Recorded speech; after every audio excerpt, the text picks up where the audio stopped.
Hello friends, आज की हमारी जो पोयम है वो है ए फोटोग्राफ, जो लिखी है शिर्ले टॉल्सन ने। ये पोयम एक ट्रिब्यूट है, पोएट अपनी माँ के लिए जो देती है। इस पोयम में जो 3 पैसेजेस में बांटी गई है। पहला पैसेज हम देखेंगे फोटोग्राफ में कि पोएट की मदर जो खड़ी है बीच पे अपने हॉलीडे को एंजॉय कर रही है जब वो 12 साल की थी। दूसरा पैसेज हम देखेंगे कुछ समय के बाद जब वो अपने 20s 30s में होती है और मिडल एज में, और अपनी उन मेमोरीज़ को याद करके फ़ोटो को देख के हंसती है। और थर्ड पैसेज में जब उसकी डेथ हो जाती है और पोएट है अपनी मदर को हैवीली हर्ट के साथ याद करती है और अपनी जो नॉस्टैल्जिक फीलिंग्स हैं उसके बारे में बताती है। शुरू करेंगे हम पोएम स्टेंजा 1 के साथ। So, the cardboard shows me how it was when the two girl cousins went paddling, each one holding one of my mother's hands, and see the big girl some 12 years or so. तो यहाँ एक दो hard words हैं, उसको हम समझ लेते हैं। पैडलिंग का मतलब होता है जो बीच पे जो शैलो वाटर होता है और उस पर बेयर फीट चलना, उसको कहते हैं हम पैडलिंग, राइट। बिग गर्ल यहाँ पोएट की मदर के बारे में बताया गया कि वो जो तीनों लड़कियां हैं उनमें से वो सबसे बड़ी हैं। शुरू करते हैं कि जब कार्डबोर्ड पर जब पोएट अपनी माँ की जो ओल्ड फोटो है उसको देखती है तो ओल्ड मेमोरीज उसको याद दिलाती हैं। कि फोटोग्राफ से पता चलता है कि कैसे पोएट की माँ बीच पर अपनी 2 कजिन्स के साथ, दोनों कजिन्स जो उनसे छोटी हैं उनके साथ एंजॉय कर रही थी। वे सब सैलो वाटर में बेयर फीट मतलब खुले पैर चल रही हैं और माँ फोटो में बीच में खड़ी है और दोनों साइड जो कजिन्स हैं उनके हाथ पकड़े हुए हैं। उस समय उनकी उम्र 12 साल की है।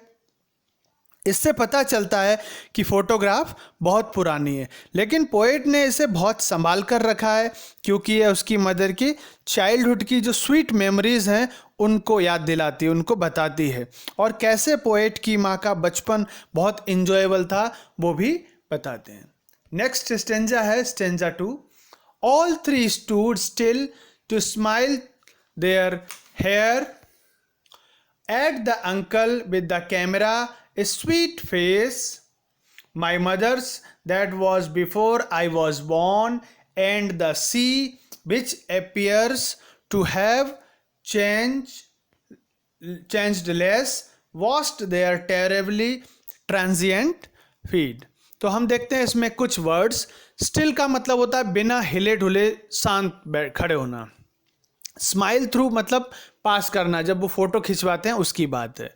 और साथ में ट्रांजिएंट की बात की गई। ट्रांजिएंट का मतलब होता है टेम्पररी, मतलब कोई भी चीज़ जो एक मतलब बदलती रहती है उसकी बात की गई है। सो स्टेंजा 2 में बताया गया कि फोटोग्राफ ये भी बताता है कि कैसे तीनों लोग, पोएट की मदर और कजिन्स, एकदम स्टिल खड़े हैं, स्थिर खड़े हैं और कैमरा के सामने स्माइल कर रहे हैं जब उनके अंकल बीच पे फोटो क्लिक करते हैं। उस समय मौसम विंडी था, मतलब तेज हवा चल रही थी और उनके हेयर जो है उड़ते हुए उनके स्माइलिंग फेस पर आ रहे थे। जो एक्सप्रेशन थे पोएट की मदर और कजिन्स के, वो हैप्पीनेस और फुल ऑफ एंजॉयमेंट वाले थे।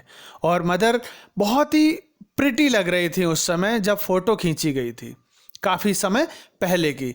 तब से अब तक सब कुछ बदल गया है। माँ काफ़ी बड़ी हो गई और अब तो उनकी डेथ भी हो गई है। पोएट उनकी मेमोरी को याद कर रही है। सिर्फ एक ही चीज़ है तब से अब तक अनचेंज रही है, जो नहीं बदली है, और वह है सी, समुद्र, जो तीनों लड़कियों के फीट उस समय धो रहा था, वॉश कर रहा था उस समय। वर्ड जो यहाँ ट्रांजिएंट है बताता है कि ह्यूमन बीइंग की लाइफ चेंज होती रहती है, ये टेम्पररी है। जैसे ह्यूमंस की लाइफ शॉर्ट होती है और इन कॉन्ट्रास्ट नेचर जो है वो कैसा है, इटर्नल है, शाश्वत है। तीनों लड़कियों की लाइफ एक साथ बहुत सी चेंज हुई, लेकिन सी बिल्कुल भी चेंज नहीं हुआ। ये स्टेंजा हमें बताता है कि कैसे ह्यूमन लाइफ जो है हमेशा बदलती रहती है। अब देखते हैं हम third stanza. Some 20-30 years later, she would laugh at the snapshot, see Betty and Dolly, she would say, and look how they dressed. how they dressed us for both the beach, the sea holiday was her past, mine is her daughter, both rye with the levered ease of less. Snapshot का मतलब photograph, dressed up मतलब किस तरह के clothings पहने हैं, राय WRY ये मतलब डिस्गस्टेड, लेवर्ड मतलब हार्डवर्क और ईज मतलब कंफर्ट, दोनों साथ में दिए हैं। मैं इसको बताऊंगा आगे कि क्या वजह है इसकी, ठीक है। तो अब बात की गई है इसमें 20-30 सालों के बाद जब माँ अपनी इस फोटो को देखती है, अपनी पुरानी हैप्पी मेमोरीज को, अपने हैप्पी पास्ट को याद करके खुश हो जाती है। वह फोटो को देखकर बेटी, डोली और खुद की मतलब ड्रेसिंग को देखकर कमेंट भी करती है। सी हॉलीडे पोएट की मदर का पास्ट था और उसकी माँ की जो हंसी, लाफ्टर जो है वो भी पोएट के लिए एक पास्ट ही है, क्योंकि उसकी माँ की अब डेथ हो चुकी है। पोएट अभी भी याद करती है कि कैसे उसकी माँ फोटो को देखकर हंसती थी, सी हॉलीडेज़ को याद करते हुए, क्योंकि वो वक्त अब जा चुका है और दोबारा कभी नहीं आएगा। इसी तरह पोएट भी अपनी माँ और उनके लाफ्टर को याद करती है, जो भी एक पास्ट का हिस्सा बन चुका है। यहाँ पर देखो लेबर्ड और ईज दोनों एक दूसरे से अपोजिट वर्ड हैं, लेकिन फिर भी लॉस को डिस्क्राइब यहाँ कर रहे हैं इंडिविजुअली। अब देखते हैं last paragraph, stanza 4। Now she is been dead nearly as many years as that girl lived, and of this circumstances there is nothing to say at all, its silence silences। मतलब poet याद करती है कि लगभग 12 साल हो गए जब उसकी माँ की डेथ हुई थी, लेकिन उसके पास कोई शब्द नहीं है जिससे वह अपने लॉस, अपने दर्द को बता सके। वह पूरी तरह से अपनी माँ की मेमोरी से जुड़ी हुई है और पोइट स्पीचलेस है।